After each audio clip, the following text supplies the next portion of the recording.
surrounded by or about, and how I'm going to get people to show up. And so, did you think about this stuff like before you started to do meetups?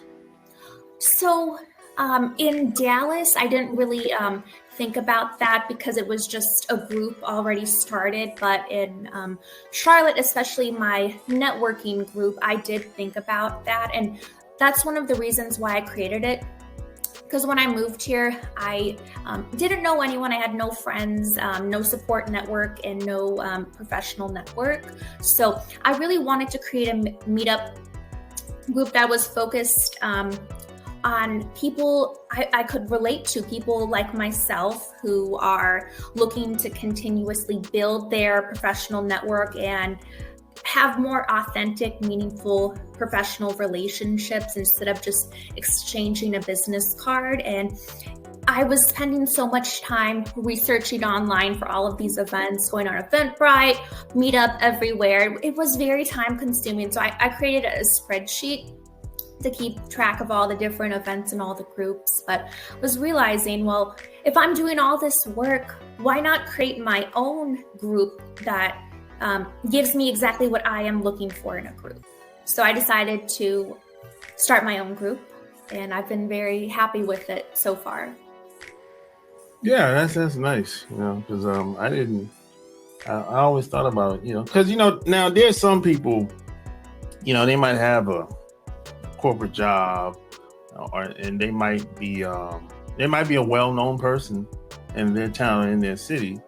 And for those people, it might, it might be easy for them to put a group of people together, because I met people like that. I'm like, hey man, how'd you get people to show up? Oh, he said, hey, I already knew a lot of people. So all I had to do was just reach out to like 2 or 3 people that they knew. And the whole, they might have had 30, 40 people show up. I'm like, oh, that's how you did it. I said, that's when I told him, I said, I don't have it like that. I'm new here, buddy. Same, I didn't have it like that either.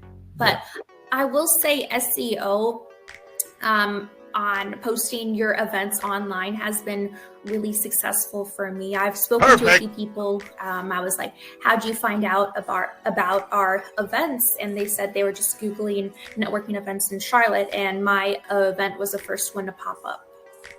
Yeah, that's true. I have seen, I've Googled, I use Google a lot, I admit. Same. Yeah. And events, they do pop up from time to time. In some events I've never even heard of.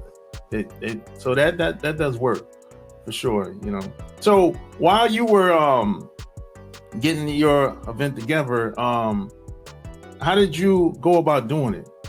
After you had after you had the ideas together, how did you go about doing it? Like where the location to the what it's going to be about and who? Yeah, how'd you get it all together? So I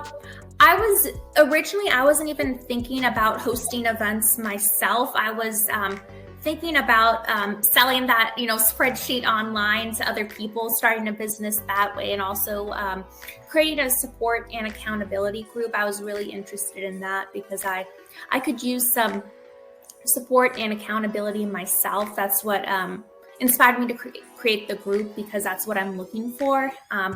But I just decided, since I'm spending all this time doing research and also that business model, I'm not that good in Excel, and it's just like a lot of research for me.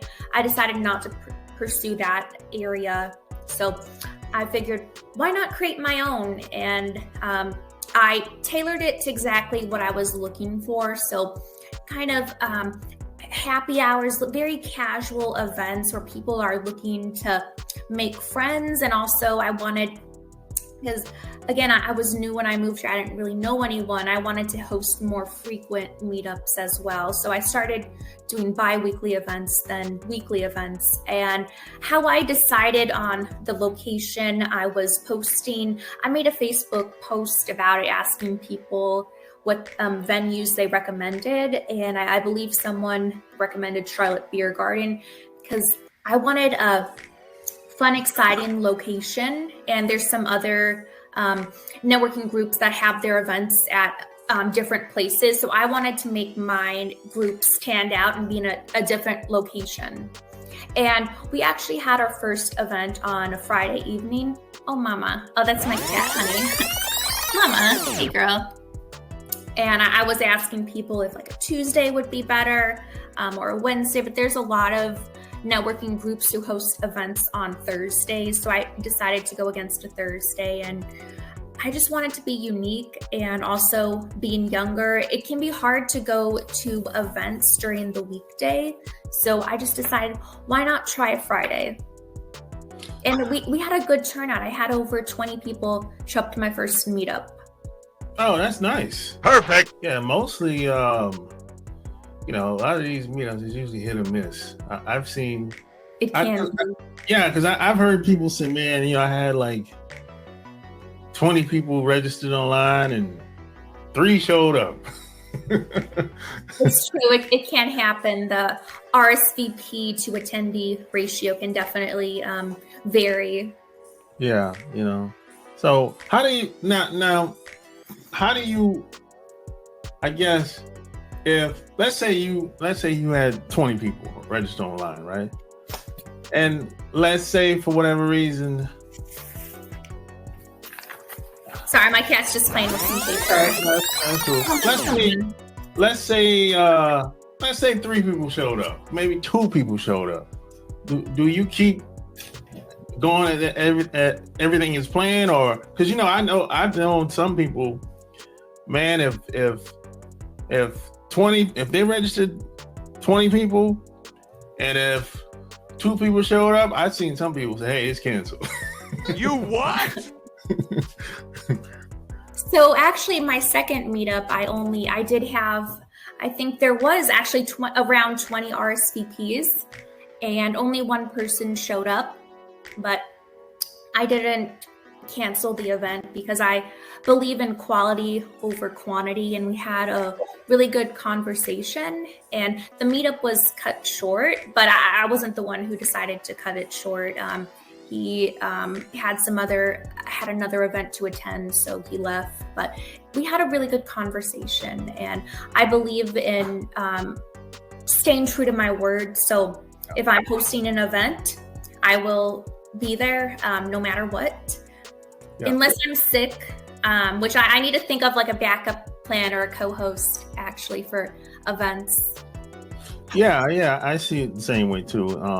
Online or offline, if I'm going to be there, I'm going to be there. If it's 1 person or 50 people watching, but I'm going to do the same routine. I'm not going to change, you know. But there's some people don't see it that way. If they don't have the right amount of people they feel like they should have, they cancel the whole thing. I believe reputation is everything, and I'm very honest and reliable, and I stay true to my word. So I mean what I say, and if I say I'm going to be there, I'll be there. Unless I'm sick or something. Yeah, that's understandable. If you're sick and you don't feel well, or somebody got sick in the family or something like that, that's understandable. Yeah. So what made you decide to, hey, I'm gonna publish a book on networking? What made you decide to do that? So I've always wanted to publish a book, and I actually published a book when I was 8. It was this Kitty publishing agency, so it's not actually like published online, available for purchase, but I have been wanting to self-publish a book since 2022. So I rewrote that book, that children's book, and the topic is on bullying, and